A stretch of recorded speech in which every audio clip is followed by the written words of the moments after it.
lidmars. De collecte. De eerste die is bestemd voor de diaconie en de tweede voor de kerk. Onze voorganger is vanmorgen dominee Liesbeth Meulberg-Huis, Worpen. Lector is Wil Vlug en organist is Siebald Luik. En dan steken we nu de derde adventskruis aan.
staan en op verk kunnen werken. Het is wel griezelig. We weten van dreiging, maar we willen er eigenlijk niet van weten, want we hebben het wel goed zo. En toch sluiten we wel het een en ander in de wereld. We weten niet hoe het komt. We zouden graag weten dat het goed komt, maar we weten niet waar we doorheen moeten. Er zijn zoveel vragen.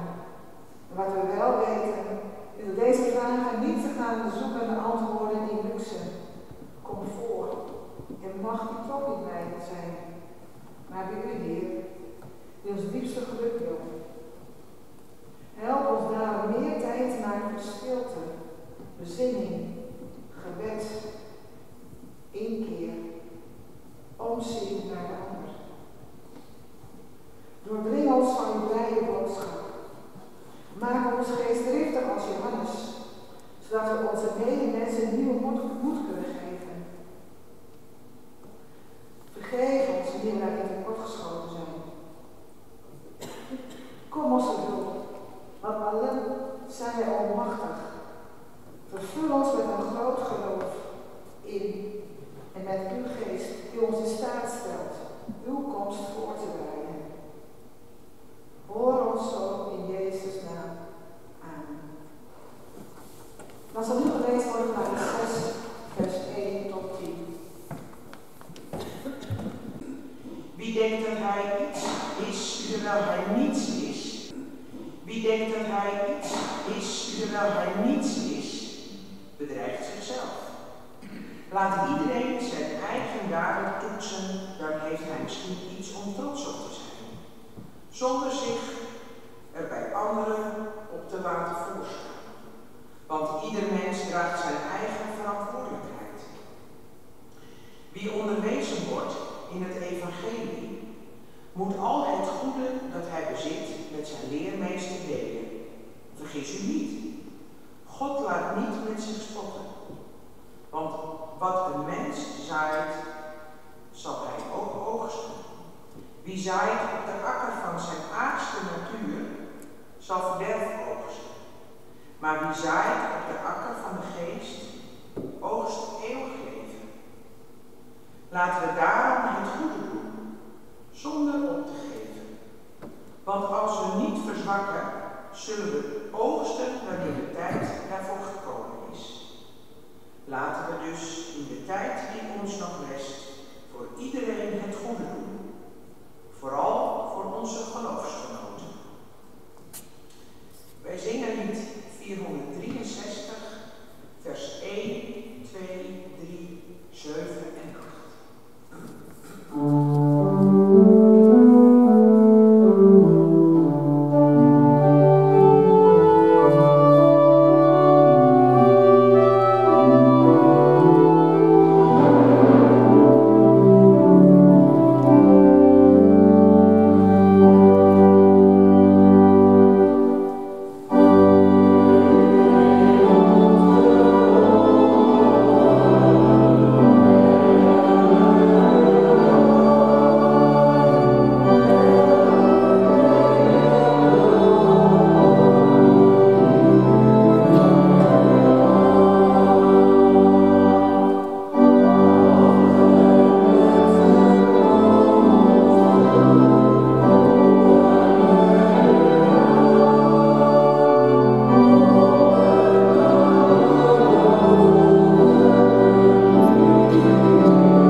stemmen in ons mogen zwijgen, zodat we uw stem kunnen horen en verstaan. Open onze oren om te horen wat u ons wilt zeggen. Wij verlangen naar u te ontmoeten. Kom ons tegemoet in de stilte van dit moment. Amen.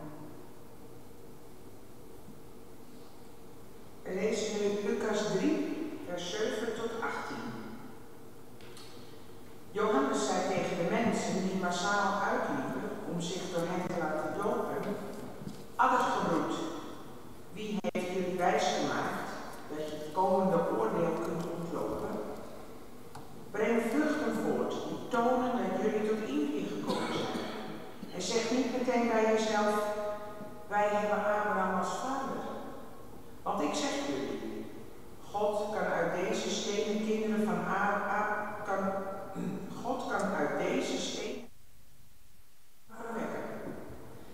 Ja, de Bijbel ligt al aan de wortel van de boom. Iedere boom die geen goede vruchten voortbrengt, wordt omgehakt en in het vuur geworpen. De mensen vroegen hem: wat moeten we dan doen? Hij antwoordde: wie 2 stel onderkleren heeft, moet delen met wie er geen heeft. En wie eten heeft, moet hetzelfde doen. Er kwamen ook tollenaars om zich te laten dopen en die vroegen hem: meester, wat moeten wij doen? Hij zei tegen hen: vorder niet meer dat jullie is opgedragen. Ook soldaten kwamen hem vragen: en wat moeten wij doen? Tegen hen zei hij: jullie mogen niemand afpersen en je ook niet laten omkopen. Neem genoegen met je soldij. Het volk was vol verwachting en allen vroegen zich af of Johannes misschien de Messias was. Maar Johannes zei tegen hen: ik doop jullie met water, maar er komt iemand die machtiger is dan ik. Ik ben het zelfs niet waard om de riemen van zijn sandalen los te maken. Hij zal jullie dopen met de Heilige Geest en met vuur. Hij houdt de wam in zijn hand om zijn dorstvloer te reinigen. Het graan zal hij bijeenbrengen in zijn schuur en het kaf in onblusbaar vuur verbranden. Op deze en andere wijze spoorde hij het volk aan en verkondigde hij het goede nieuws. Wij zingen lied 456b, vers 1, 2, 4, 5 en 6.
Johannes treedt op.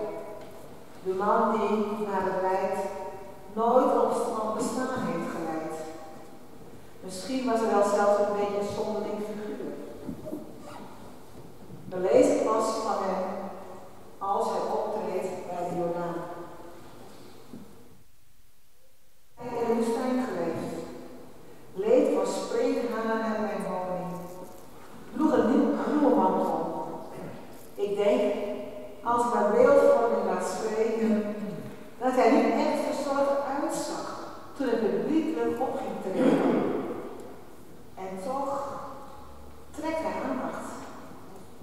Blijkbaar had hij iets in zich wat mensen niet alleen naar hem toetrok, maar wat hem ook raakte. Johannes heeft een oproep gedaan dat mensen zich moesten laten dopen. Niet één keer komen en vergeving van zonde te krijgen. Dat is een mond vol. We zouden ons voor kunnen stellen dat mensen even daar voorbij moesten komen. Ik denk dat we daar vorige week over hadden. Johannes spreekt van omkering. Niet van heersende machten die van buitenaf komen, maar van binnenuit komen. Machten die van binnenuit komen. Als Johannes uitgesproken is, dan blijkt dat zijn woorden de oproep tot doop om vergeving van zonde te krijgen, massaal gehoor krijgt. Voor alle duidelijkheid, het gaat hier dus om een doop op bekering op geloof. Niet om de doop als teken van het verbond. De gedachte, zoals de gedachte achter de kinderdoop is. De doop die gangbaar is in de meeste protestante gemeenten.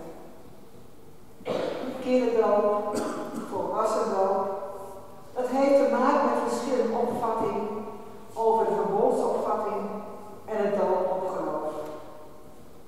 Welke opvatting je ook over de doop hebt, doop vraagt altijd een antwoord, leven lang. Voel de sfeer rond de kinder- of volwassendoop in onze tijd als iets feestelijks. De sfeer bij de doop bij de Jordaan lijkt wat grimmig. Waar in het evangelie van Lucas over gaat, is dan de volwassen doop. Dopen is geen uitvinding van Johannes voor het tijdperk voordat Jezus op gaat treden. De doop kenden de Joden al, veel langer. Maar dan meer als een inwijdingsriten van mensen die van buiten het Jodendom tot het Jodendom toetraden. Dat heette dan de proselytendoop. Ze lieten het heiligdom achter en gingen de God van Israël volgen. De doop heeft altijd iets gehad van achterlaten. Maar als Jood je dan nog laten dopen, ze waren toch besneden. Ze hoort toch al bij die God. Maar zo simpel blijkt het toch niet te zijn. Paulus schrijft in zijn brief aan de Galaten: het doet er niet toe of iemand besneden is of niet, maar alleen of iemand een nieuwe schepping is. In soortgelijk zegt Johannes ook de mensen samen wil laten dopen. Johannes lijkt op een vuur vlam te staan. Men die zich zomaar op wat voor duistere reden ook wil laten dopen, scheldt eruit voor andere gebroed. Nou, gaat dit kerk maar eens doen. Zoals giftige arters bij naderende brand instinctmatig een holen verlaten, zo lijken de mensen te vluchten in de doop, om het komende oordeel van God te ontlopen. Blijkbaar was daar een bewustzijn van een God die op zijn tijd oordeelt. Iets wat in onze tijd er helemaal weg lijkt te zijn. God is vooral liefde. Althans, zo wordt hij vaak afgeschilderd. Het staat in de Bijbel, God is liefde, dat is een Bijbeltekst. Maar er staat meer. Dan wil God boos gaan worden, kan oordelen, wat in de Bijbel nergens ontkent. Integendeel. Als Jezus terugkomt, zal er ook een oordeel komen. Zoals geregeld zingen of horen in de geloofsbelijdenis. In deze evangelie wordt het verbeeld met het scheiden van de schapen en de bokken. Hoe dat zal gaan, niemand die dat weet. Omdat nog steeds moet gebeuren. We weten niet hoe God oordeelt. Hoe groot zijn gerechtigheid en hoe groot zijn liefde is. In die twee hoef ik er ook niet aan te sluiten. Dat is best ingewikkeld en moet ik er nog wat over laten. Maar het is wel iets om mee te rekenen in het leven. Johannes probeert duidelijk te maken dat bekering en doop op bekering op zichzelf niet voldoende zijn. Het gaat ook om geloofsgehoorzaamheid met de daad. Vruchten die aan de bekering beantwoorden, horen er onlosmakelijk bij. Een beroep op de Joodse afstamming, zelfs terug naar de Abraham, is niet geldig. Een zin waar je je tong over kunt breken, heb ik zelf ook last van. Dat komt best wel lastig over. We stammen toch af van, we zijn toch gedoopt? Geloof is echt persoonlijk. Het zit niet in de genen. We roepen op het feit dat je een afstammeling van Abraham bent, lijkt geen hout te snijden. Jezus zegt zelf dat uit deze stenen kinderen van Abraham kan verwekken. Daar zou hij mee bedoeld kunnen hebben dat mensen die van huis uit niet tot het volk van God horen en toch bij kunnen gaan horen, is ook een troost. De mensen moeten zich vooral realiseren dat het gericht van God voor de deur staat. In één beklemmend als duidelijk beeld wordt verteld dat een boom die geen vruchten voortbrengt, ongehakt zal worden. Er is nog tijd om zich te bekeren.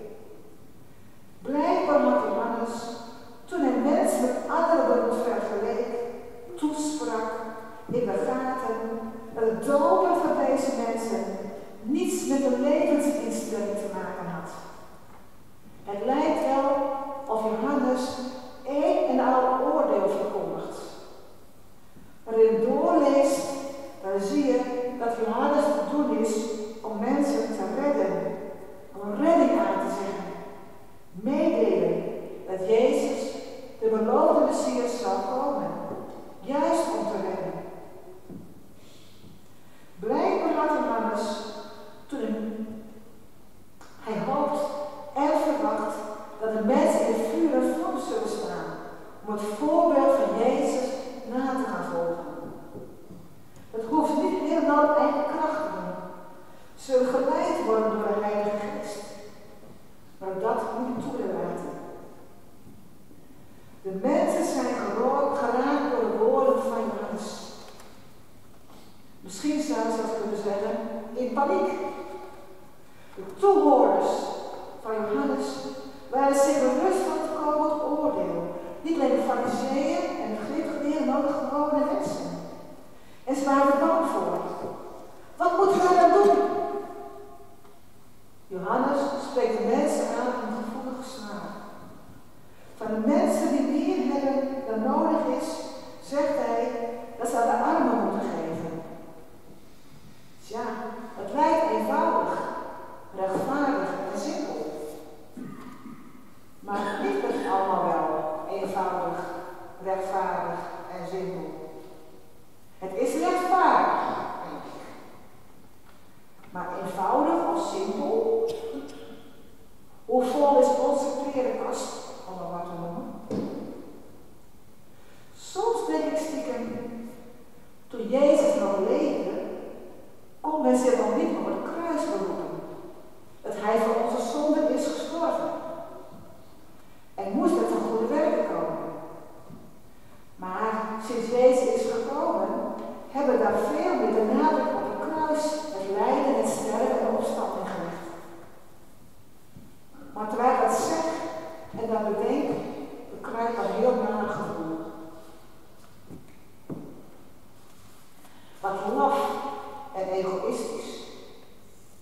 Hebben wij onszelf in de loop der jaren niet veel te gemakkelijk gemaakt met het geloof in het kruis en de opstanding?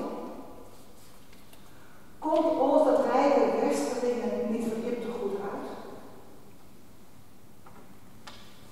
Hebben wij Jezus' woorden niet te veel aan onze hand gezet? Let wel, ik wil niets afdingen van wat Jezus voor ons gedaan heeft aan het kruis. Zijn leven, het lijden en noem maar op. Daar wil ik niks aan afdenken. Maar de vinger leggen in de loop der jaren de andere kant van de medaille, het koninkrijk van God. Door ons misschien wat of veel verwaarloosd is. Namelijk wat Jezus zelf, dus voordat hij gemarteld werd en zo, ons voorhield. Zoals bijvoorbeeld in de bergreden. Het liefhebben van je naaste als jezelf. Wie brengt dat op? Dat hij ze allemaal niet meer heeft voorgeleefd en nagelaten. Ik vlieg mij ook aan, moet ik eerlijk zeggen.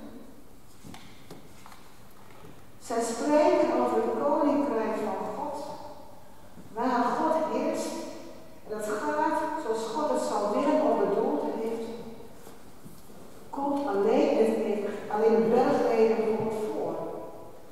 Koninkrijk van God komt in Matthäus Evangelie 50 keer voor. Hoe het allemaal zou moeten en zou kunnen. Daar kunnen we toch niet aan voorbij gaan. Hoe het zou moeten en kunnen. God zou heersen. Misschien zou je voorzichtig kunnen zeggen, maar denk er wel over na, dat het kruis wat meer op het individu is gericht. Jezus is voor mijn zonde gezorgd. En het koninkrijk van God op het grotere geheel. Maar het een kan niet zonder het ander. Kan niet blijven hangen. Dat zeg ik heel voorzichtig, heel raar misschien. Kan niet blijven hangen bij het kruis. Dat is ook wat van je verwacht. Terug naar Johannes, waar hij schrijft dat wie een tweestel onderkleren heeft, moet delen die er geen heeft. Ik wil er best wel rekening houden dat Johannes het scherp zegt, om een duidelijkheid te scheppen. Dat een best wel een grijs gebied is. Ik hoor nog wel een beetje wat hij zegt. Maar toch. Ik vrees dat ik niet de enige ben dat hier aan de vraag boven komt. Waar ligt de grens tussen degene die niets heeft en die wel heeft? En hoe komt het dat een ander niets heeft? In hoeverre is het zijn of haar eigen schuld?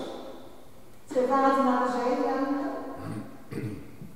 Maar als ik die vragen stel, zit er wel even ook een stukje angst en egoïsme in. Ik vind het lastig bij een gebeeld hoor, het komt al dichtbij. Iets weggeven is tot daar aan toe, maar delen, dat houdt er erg diep in. Want als ik 4 jassen heb, moet ik 2 weggeven. Maar als ik 2 heb, moet ik er 1 weggeven. Dus jij moet heel lang blijven minimaliseren.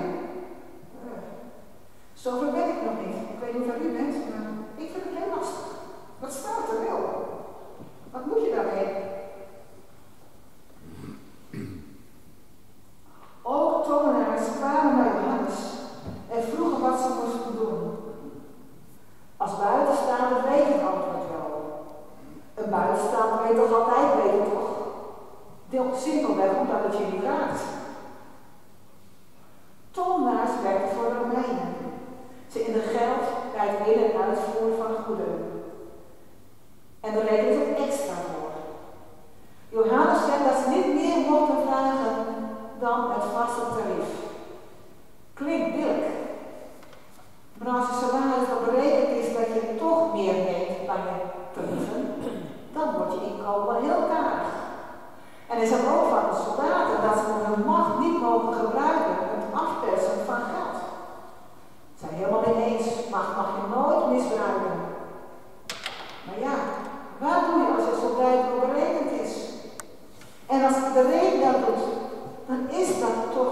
normaal?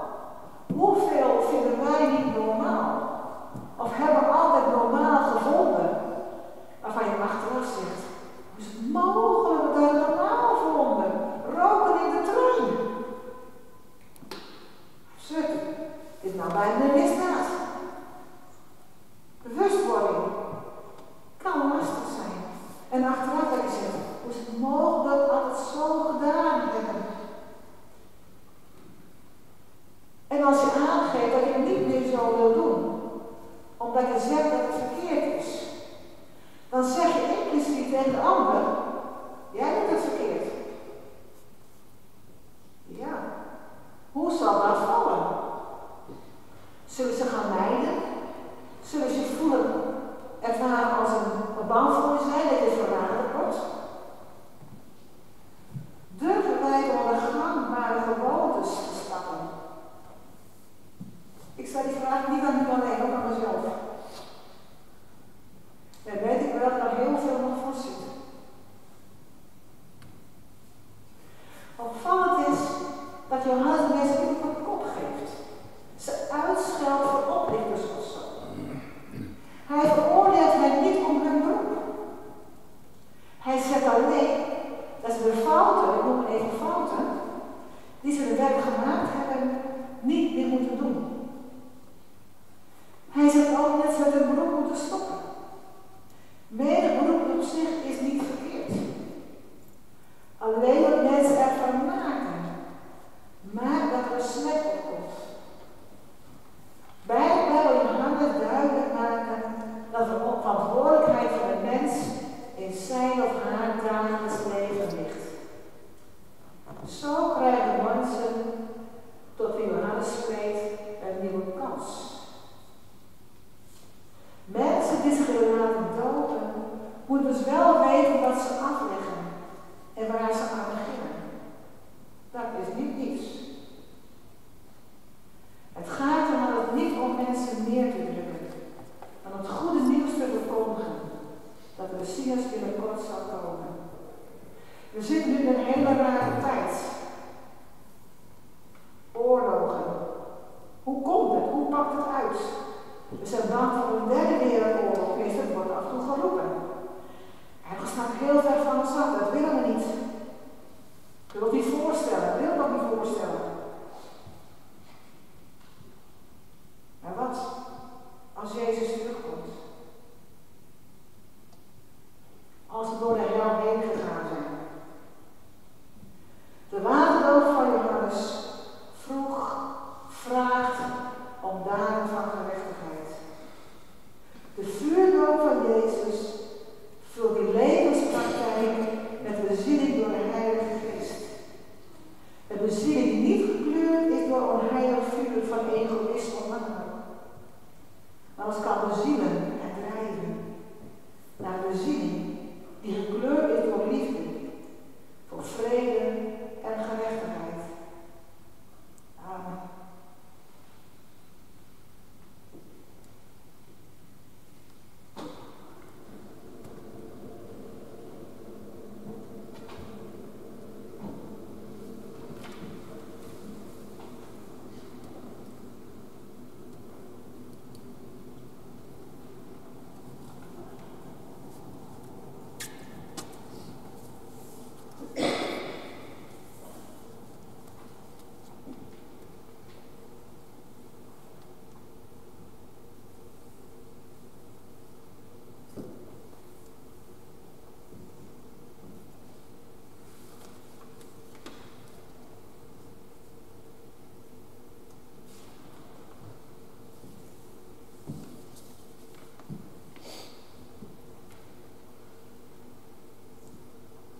Ik wil voor u de geloofsbelijdenis lezen en zo dadelijk uitzingen die 8, 25, 1 en 5.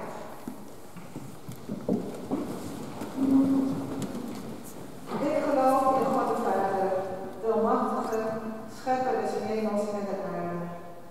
En in Jezus Christus, zijn enige geboren Zoon, onze Heer, die ontvangen is van de Heilige Geest, geboren uit de Maagd Maria, die geleden heeft onder Pontius Pilatus, is gekruisigd, gestorven en begraven, nedergedaald ter helle, ten 3 dagen wederom opgestaan van de doden, opgevaren ter hemel, zittende ter rechterhand Gods, des almachtige Vaders, waar hij komen zal om te oordelen, de levenden en de doden. Ik geloof in de Heilige Geest. Ik geloof één heilige, algemene christelijke kerk, de gemeenschap der heiligen, vergeving der zonden, wederopstanding des Christus en eeuwig leven. Amen.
kunnen veranderen, omdat het al geweest is, of omdat we het toch niet in de hand hebben.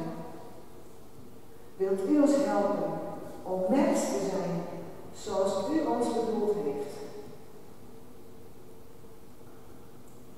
In stilte leggen we voor u neer wat ons neerdrukt, ook waarvoor u uit willen danken, maar nog niet aan toegekomen zijn.